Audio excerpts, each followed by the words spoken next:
នេះចង់និយាយកម្មនិងវិបាករបស់កម្មដូចនេះដែលហៅថាកម្មឃើញប្រជាជនយើងប្រជាពលរដ្ឋយើងបងប្អូនយើងចានប្រើអត់ទៅយល់ពាក្យហ្នឹងអត់ទៅយល់មិនមានអ្នកមួយចំនួនយល់អ្នកមួយចំនួនអត់យល់ហ្នឹងអត់យល់មិនកម្មម៉េះនេះឃើញទេកម្មម៉េះពាក្យថាកម្មហ្នឹងគាត់ចង់សម្ដែងលើអាក្រក់ទៀតមិនមែនចឹងទេខុសទេកម្មហ្នឹងបានន័យថាអំពើកម្មបងប្រែថាអំពើហ្នឹងមិនទូទីហោអ្នកខ្លះគាត់និយាយថាអំពើហ្នឹងគឺជាសកម្មភាពប្រចាំថ្ងៃរបស់យើងហ្នឹងហើយថាអ្នកខ្លះខាងពាក្យថាអូយើងបច្ចុប្បន្នយើងនៅអញ្ចឹងមកពីកម្មអតីតពាក្យហ្នឹងត្រូវប៉ុន្តែគេអ្នកខឹងខុសដូចយើងបច្ចុប្បន្នថាអូចឹងបាច់ធ្វើអីចាំទៅទទួលកម្មអាហ្នឹងខុសទៀតអត់ខុសជាន់លើខុសអត់ធ្វើអីបានន័យថាអនាគតរបស់យើងនៅតែប៉ុណ្ណឹងឬក៏ដុនដាបជាងនឹងទៀតព្រោះយើងអត់បានប្រកាសវិបាករបស់កម្មឬក៏ជាផលកម្មដែលល្អដែលឲ្យ5ឆ្នាំទៀត10ឆ្នាំទៀត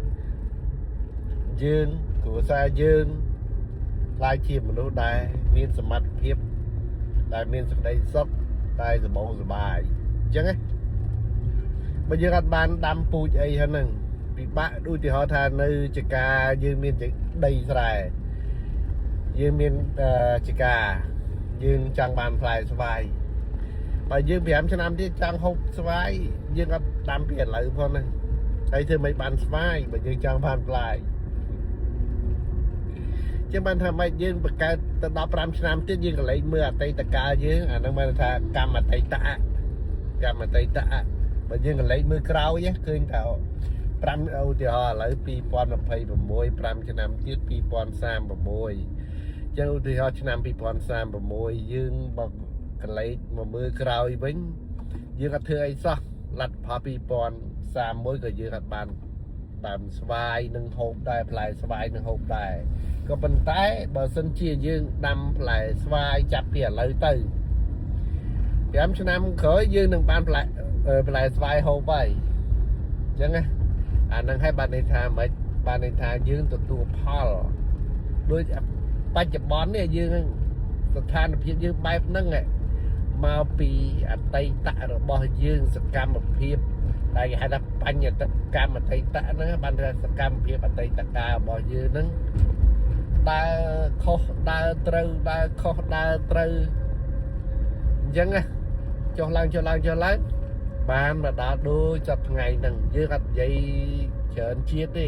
ព្រោះយើងអត់មានញៀនដោយព្រះសម្មាសម្ពុទ្ធ